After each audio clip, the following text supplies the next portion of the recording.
Всем привет, с вами Александр Высочанский и Алексей. Привет!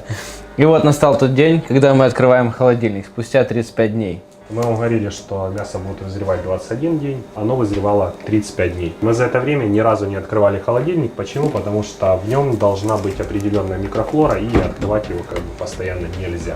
Ну, смотрим, что получилось за 35 дней с мясом. Мы тестируем оборудование. Это для нас новое направление. Сейчас будем смотреть. Мясо выглядит не страшно, оно не имеет резких запахов, это уже хорошо. Сейчас мы будем его зачищать и разделывать, и в процессе смотреть, что же у нас внутри.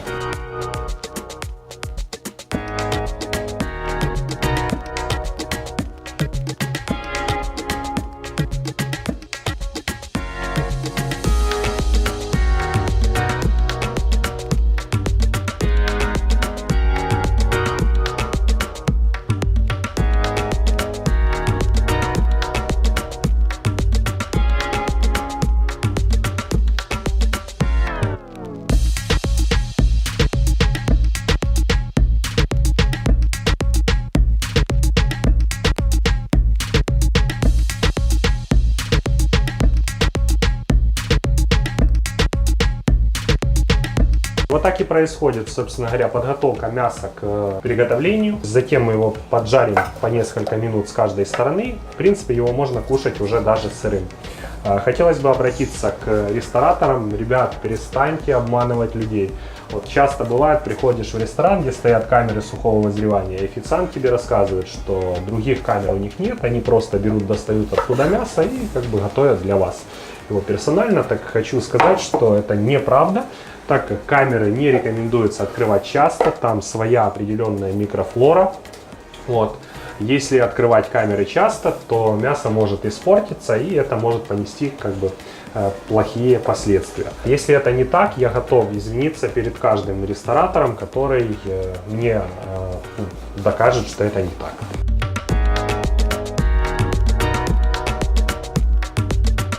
Мы переместились на улицу. Сейчас мы будем готовить на маленьком зеленом яйце. Для приготовления мяса нам понадобится только масло, соль, перец мы используем в конце.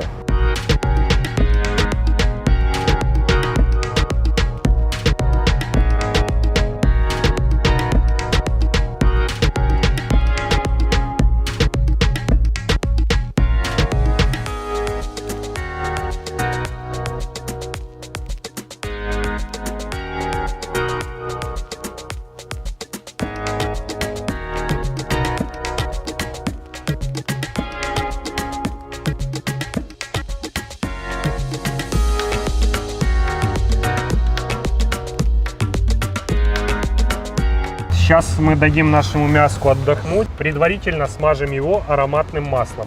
Рецепт будет в описании. Классный вот такой рецепт. Не надо постоянно делать вот эту заготовку. Ее можно сделать один раз и использовать потом постоянно, когда готовишь. Вот такой он лайфхак.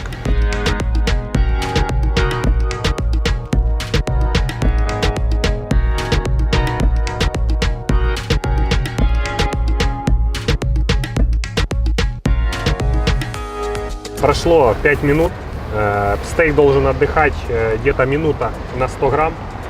Это время прошло, и мы его режем.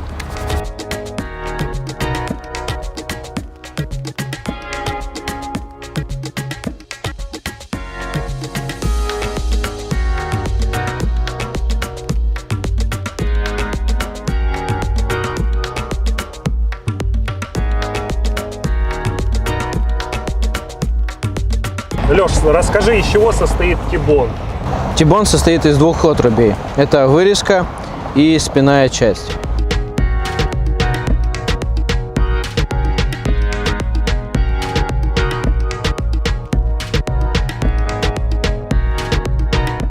Оно того стоит. Это самое офигенное мясо, которое я ел за последнее время. На выходе мы получили два нежных мяса, как вырезка, так и спинная часть, что очень тяжело получить, если мы используем просто сырое мясо. Я считаю, наш эксперимент прошел удачно. Мясо офигенное, просто не передать словами. Вы видите все сами. Где можно попробовать такое мясо?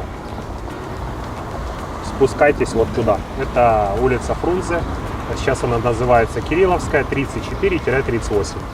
Это лучший в Украине, самый крупный магазин вот всякого вот оборудования и уже и холодильников для вызревания мяса.